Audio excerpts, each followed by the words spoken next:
Welcome to UX Radio, the podcast that generates collaborative discussion about information architecture, user experience, and design. Krispian Emert has over 12 years' experience in all stages of UX, from strategy and conception through consulting, production, and implementation. She's worked for award-winning agencies in Canada and Australia, and also worked for some of the world's top brands, including Facebook, the NFL, Microsoft, Thomson Reuters, ING, and Toyota. She's currently serving as the Director of Education for the Information Architecture Institute. Here are your hosts, Laura Federoff and Chris Chandler. Welcome to UX Radio. I'm Laura Federoff. And I'm Chris Chandler. Today we are speaking with Krispian Emert. We're really excited to have her on the show. She is a UX researcher at Facebook and has a ton of impressive experience. So let's just jump into it. How are you doing today, Krispian? Hi guys, doing fantastic. Wonderful. I heard that you are taking on World IA Day for San Francisco. Do you want to tell us about that? Yeah, absolutely. So I've been running World IA Day in Vancouver for the past 2 years, which is my hometown. And I recently got this job offer at Facebook, and I connected with the World IA Day people here in San Francisco, inquired about co-organizing. And as soon as I offered to do that, the co-organizer said, actually, can you just take on the whole thing? Typical. And I said, okay, yeah, sure. But I don't really know anybody here because I just moved in. So it's been a wonderful opportunity to get to know people working in user experience and user research in my new home of the Bay Area. For the listeners who may not be familiar, can you tell us a little bit about World IA Day? Yeah, absolutely. It's an initiative that was actually thought up by Abby Covert. And what I love best about World IA Day, it's a one-day event that happens all around the world. So we have participating cities, from Europe and from Asia and from all over North America and even Latin America. And on one day of the year, this year, February 23rd, we put on an event that spreads the word about information architecture. So it's World Information Architecture Day. And each year we have a different theme. And so last year's was about designing for good. And this year's I'm really excited about designing for difference. So how can we make a difference as user experience professionals in the work we do? Wow, that's great. You're actually on the board of the IA Institute, is that right? Yes, I'm on the board as Director of Education. And so one of the things that we're really keen to do is get more students involved and spread the word in the various universities that are offering either direct or tangential programs of study to information architecture. So the traditional avenues to get into information architecture would include information science and library science. But of course, there's a lot more avenues to get into this field. And I myself was teaching in Vancouver at the Vancouver Film School, where the program of study was creating interactive applications. And to me, that just seemed like a very natural place to teach information architecture. Definitely. And I'm curious, as Director of Education, what is your highest priority? What is the one thing that you want to get done while you're on the board? The immediate challenge is now that the IA Institute is putting on the IA Conference, formerly known as IA Summit, in 2019 in Orlando, Florida. Top of mind for me is definitely the scholarship program that we're putting into place. So what we're trying to do is we're trying to open up accessibility into this field of information architecture in general, but into accessing the IA conference in specifically for people who traditionally may not have felt like they could get in. And so we're opening up a scholarship program to people of diverse background, and we're offering a $2,500 scholarship, and that would include airfare to the conference from whichever city you're at. It'll include your conference ticket. It includes all kinds of wonderful events that the organizers and some of the main speakers at the conference would put on specifically for these scholarship students. For example, we had a wonderful welcoming event for the students last year. So we're in the process of organizing that right now. And I'm really excited about what we'll be able to offer. So we're actually looking for sponsorship opportunities. So anybody listening out there, if you go to the IA Institute, you'll see where you could sponsor a student in order for them to take part in this conference. Right, that's a great idea. For those of the listeners who don't know, the Information Architecture Summit, or now the Information Architecture Conference, is one of the longest running. In fact, some people believe it might be the first actual UX conference that took place. People who are not necessarily information architects might pass it by, but I want to just say strongly, I want to strongly recommend that you check it out, the IA conference this year. It's a great place to meet very senior practitioners in the field, many of whom have been getting together at this conference for 20 years. Yes, and it's always really difficult to decide which track to attend because there are so many talented speakers, and I always come away just so amazed and inspired by what I've learned in just a short time. So just to get back to what you just said, Krispian, any students in particular who might be listening to this podcast, please reach out and get connected to the IA Institute and check out their programs. Absolutely. And if you go to the website, we're just in the process of making our website on the IA Institute page, but there will be information about how you could apply for this scholarship. And so we welcome people from a broad range of backgrounds. So don't feel like, oh, I'm not specifically studying information architecture, I can't apply for this scholarship. If you're studying anything at all that would lead into designing information interactive systems, then you're definitely qualified. So I encourage you to try. So Krispian, I'm so curious about your background and how you got into this field. Can you tell us a little bit about that? Absolutely. I'm laughing because I just recently joined Facebook at the with all the user experience researchers that are there, and all of my colleagues have at least one PhD, usually two. I'm completely self-taught, and the reason for that is I'm a lot older than most of my colleagues. So the internet didn't even become a thing until I was well into my 30s. And previous to my 30s, I had sort of moved around from job to job. I didn't know what I wanted to do with my life. I was feeling kind of down. I hadn't really felt like I found my niche in life. I didn't know what I wanted to do. Tried a bunch of different things. Nothing really stuck.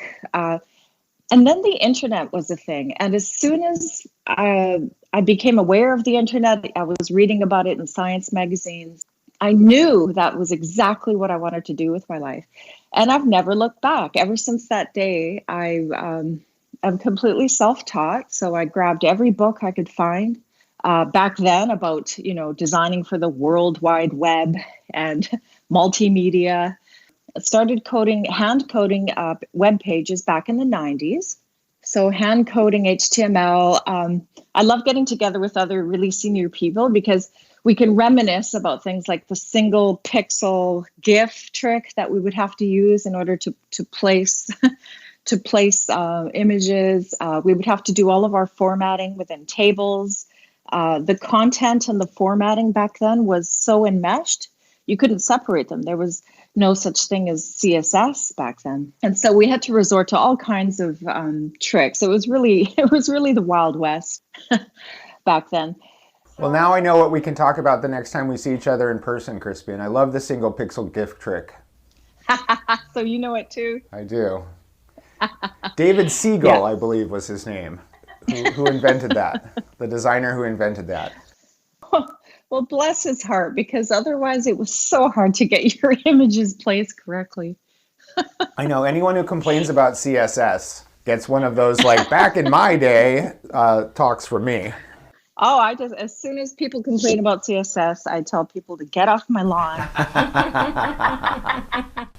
But I want to pull us back to the struggle a little bit. That is a timeless struggle within UX.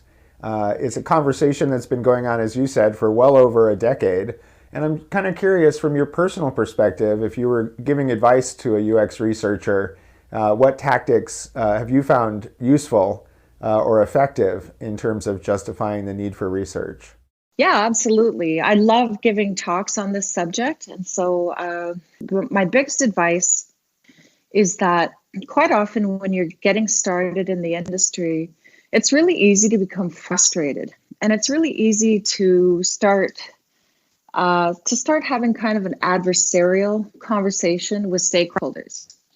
And so what I learned over the years is that if you can turn that adversarial conversation into more of an educational conversation, it really helps out. And it helps out because rather than positioning you as a, troublesome, irksome voice piping up, you actually start to position yourself as somebody with expertise in your field. And it actually opens up avenues of communication so that you could achieve your goal a lot easier than if you're just complaining and saying, no, stakeholder, you don't understand. Like, how could you be so stupid? You need this user research.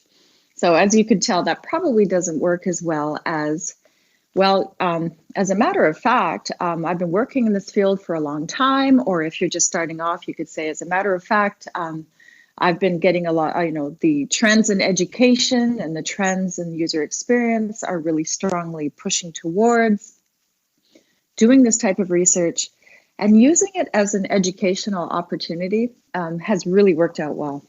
So recently you spoke at UX New Zealand about this very topic and about why UX is valuable and sort of overcoming some of those hurdles. What were some of the comments that you received about that talk? Yeah, that was such a fantastic opportunity.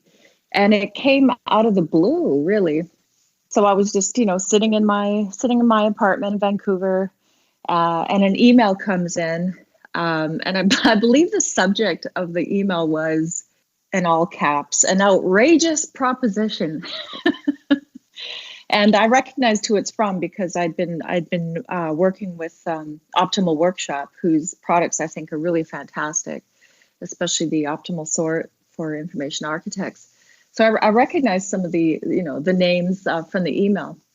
And out of the blue, they said, one of our international speakers couldn't make it. And I know it's short notice. It's only 3 weeks or something.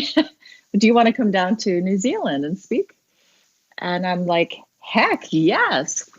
So I grabbed the opportunity, hopped on a plane, and my work timing was such that I had to basically jump on an airplane, and as soon as I got off the airplane, go and talk at the conference. So it was definitely felt like a rock star moment, just in terms of disorientation and just the sense of unreality. But it's a topic that I feel really strongly about. I really love helping people getting into this field, getting them a foot up and giving them all the advice that I could give. So I gave my talk, and afterwards, the reception was really great. People said, "Oh, it's my favorite talk of the conference. I really got some great advice," and it was really gratifying. The people who live and work in New Zealand, I've got to say, are some really fantastic people. Super nice. That's another thumbs up from us on Optimal Sort. We love that tool and that company. So you mentioned previously that I think avoiding the adversarial relationship is super important as a UX person. Do you have any other tips, maybe from the talks that you've given for people who are looking to sort of leverage themselves more powerfully inside of their organizations? Yeah, absolutely. One of the strongest themes in any talk I give for people starting off is to shift your thinking away from just providing the decorative services. And so the metaphor that I often use is think of yourself as an architect. And now we're moving into the built space here. But if you think about what an architect provides in terms of, if we're designing a cathedral or if we're designing a skyscraper or a shopping mall, you really want to be the architect and not the interior designer. Because if you just position yourself as a UX designer and everybody thinks you're just going to make the interface pretty, then what's going to happen is everybody's going to make decisions about the strategy. They're going to make decisions about how the thing behaves, the shape of it, and all of these important decisions are going to be made before you ever get a chance to get on that project. And so I'm strongly encouraging our younger professionals getting into the field to really delve into the disciplines that help provide a more strategic approach. And so that starts off with the foundation, which is understanding people, and that's your UX research. And then when you take that understanding and you're organizing the information logically and making the shape of it so that it's useful and helps people accomplish their tasks, that's where information architecture comes in.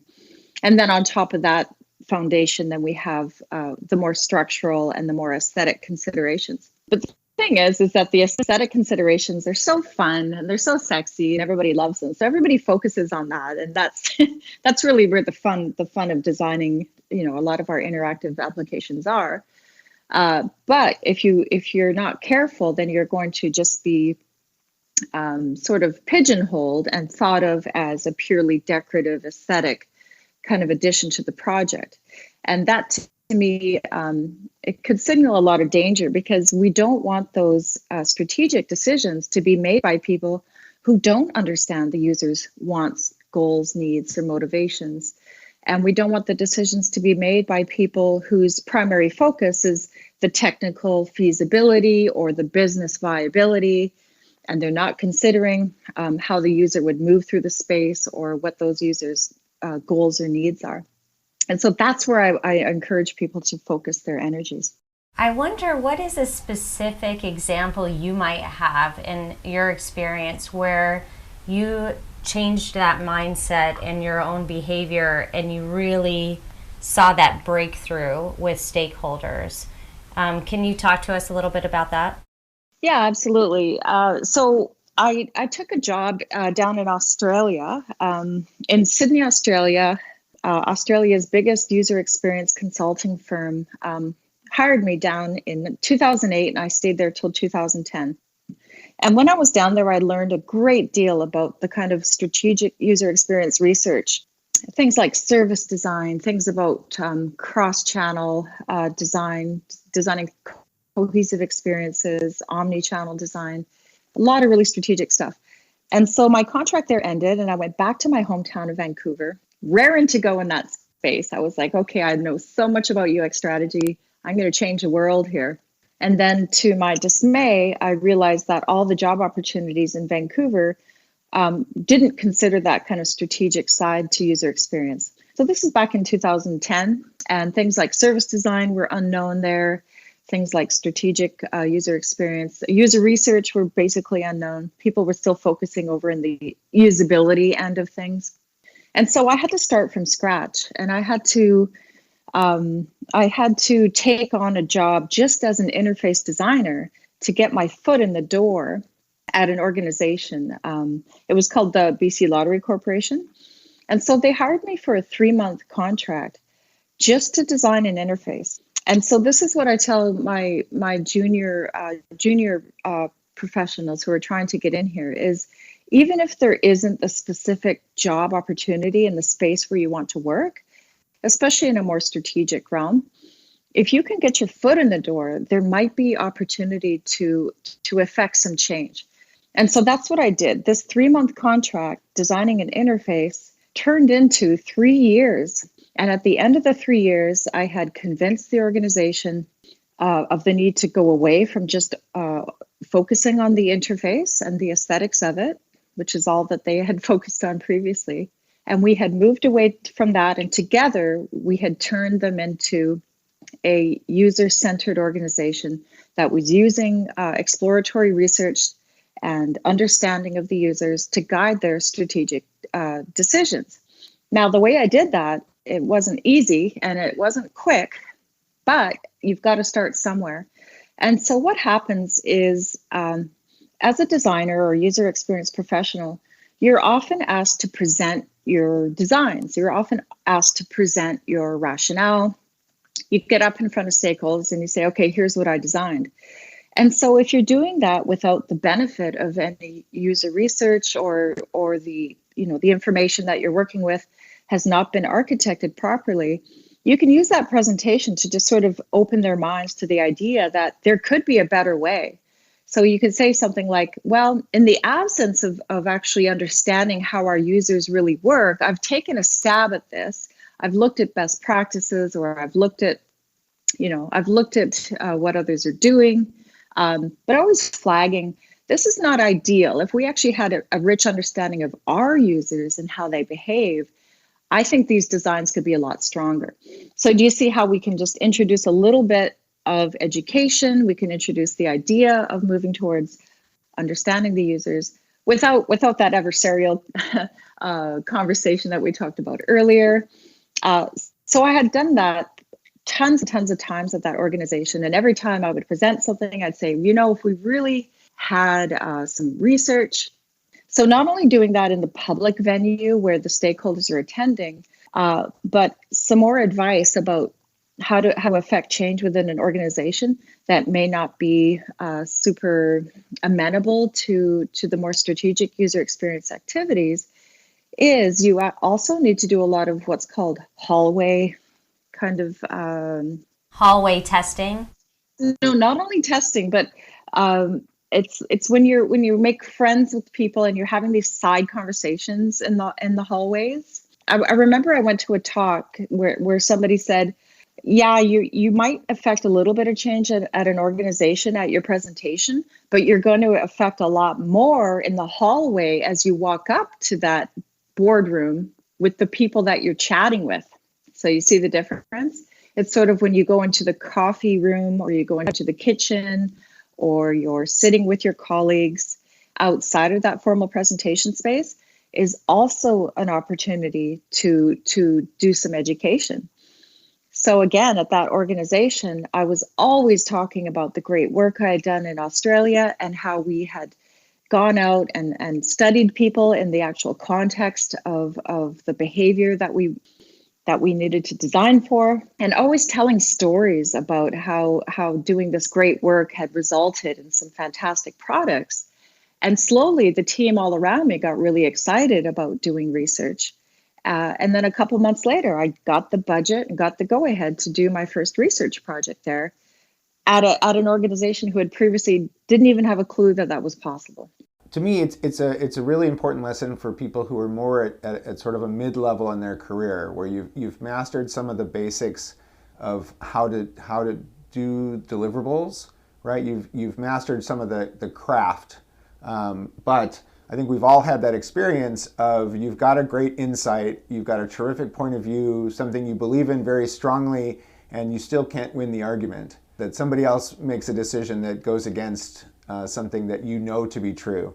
And I love highlighting that importance of building a network and making sure that you're communicating regularly and building relationships inside of the organization as a separate sort of discipline and something you need to really focus on in order to make a bigger impact. Yeah, I think I've even noticed it takes some grassroots marketing, if you will, to reach out to the different people, the different stakeholders and influencers to get their feedback offline like you're talking about. And we have to make the effort to spend that time with them and gather that feedback, whether it's in the hallway or coffee or whatever. And that helps much better to further your cause and to tie in the UX strategy to the business strategy. Exactly. I had a colleague at Disney. I always think about this experience. I think we've all been in that position of trying to explain to executives and leaders about why the new emerging trends in our industry are important to think about.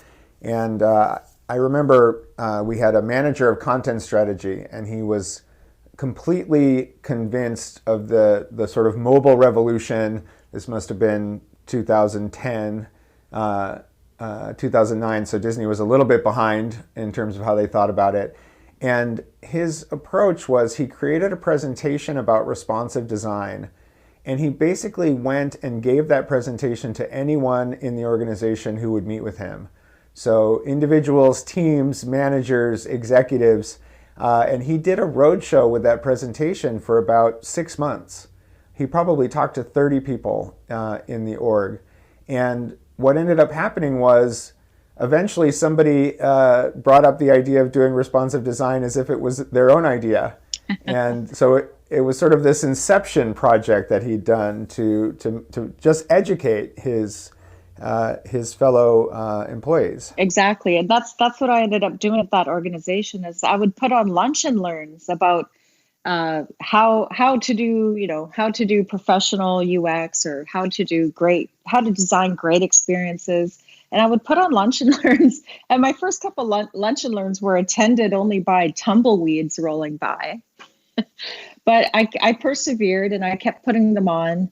And sooner or later, at the end of a few months of trying, I was actually getting a few stakeholders attending these lunch and learns. Right. Another important thing inside of an organization, you have to play the long game, right? Like imagine that you're convincing stakeholders over a long period of time, not, in your first meeting. You're not convincing them by how brilliant you are. You're convincing them by being a good partner. Right. I love that idea. It's like the idea of chipping away. You're slowly chipping away. Because here's the thing is you need to realize that these people are really smart. They're so smart that they're probably writing your paycheck, right? Right. So thinking of them as dumb is not productive. They're really smart people, but the thing is that quite often they'll have something like an MBA, and up until recently, the MBAs were not even educating people of the importance of bringing design into the decisions early. So they're used to relying on things like market research and things that are outside of our realm of expertise, and therein lies the potential for misunderstanding. So I love your idea of playing the long game. If at first you don't succeed, use it as an opportunity to try to craft your message a bit more appropriately. One of the really interesting trends in the discipline in the last 5 years, I think, is the real differentiation of UX research as a specific field, as a specific discipline.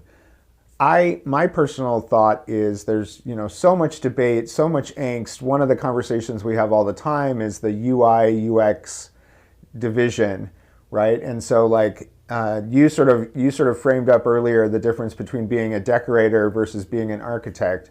And I kind of see that the role of UX research as being positioned a little bit more strategically. But I'm curious about in terms of sort of deliverables in the design process. As a UX researcher, it sounds like what you're saying is your real ability to influence is in that presentation of research findings. How far do you go into design past that? Or is that really the UX researcher's role or not? Well, it depends on the size of the organization. So the larger the organization, I've found in my experience, the more specialized division of labor occurs. And you probably saw this at Disney, which is massive. Oh, absolutely. Huge division of labor. However, if you get hired at a startup, guess what? You're going to have to wear a dozen different hats. So it definitely depends on the size of the organization that you're at. But working as a UX researcher, it really does make a lot of sense for you to fully understand the medium in which we're working. And so that means understanding HTML, understanding CSS, perhaps a bit of JavaScript, understanding that so that you know the limitations of what is possible. Because quite often the research insights that we get, we do translate them into product recommendations. That's usually the cause and effect. It's like, okay, so we found that, we interviewed 10 people and 8 of them just could not figure out how to buy your product because your page is just so busy and so full of all these images. They didn't know which image to press to buy. And so that's the research insight. And then the recommendation would be, okay, okay, I recommend that you create a lot more white space. I recommend that we have a clear call to action that is clearly labeled as such. So you can see that there's a research insight and then there's the product recommendation. If you get the research insight, then depending on the size of the organization, you may also have to translate those insights into wireframes, wireframe it up yourself, and hand that over to the visual design department. Or if it's a really small place and you are the visual designer and the front end coder, then you will have to translate that directly into the end result yourself. Thank you. That's really helpful. One of the questions that I love to ask is, what would you like your legacy to be for this industry? That's a wonderful question. And especially now that I'm becoming a grizzled veteran and an old timer, sitting in my rocking chair here. Oh, I don't believe you. You're in a rock band after all. Oh, yeah, we actually have a gig this Friday that we're preparing for. Anyone in the Bay Area, come to see Bad DNA at the Quarter Note Bar in Sunnyvale. But as for legacy, I would love to be remembered as somebody who inspired people to get into a position of user experience where they did have more influence. It's really hard for me to meet young professionals who say, oh, I'm so frustrated. I can't, I'm having difficulty getting my designs across. People just treat me like a wireframe monkey. I've heard the term, or that, they just tell me what to do, and I'm not allowed to put my input into these designs that we're building. And so it's really gratifying to hear people say, you know what, I learned so much from you, and I especially learned how to become more strategic and become more effective as a UX professional. That is wonderful. Thank you so much for your time today. Thank you, guys. It was an honor. Yeah, great conversation. Really appreciate it. UX Radio is produced by Laura Federoff and Chris Chandler. If you want more UX Radio, you can subscribe to our podcast on iTunes and Google Play, or go to ux-radio.com, where you'll find podcasts, resources, and more. This episode is brought to you by Philosophy. Philosophy helps entrepreneurs and organizations validate and develop their promising ideas through agile design, rapid prototyping, and software craftsmanship. To learn more, visit philosophy.is.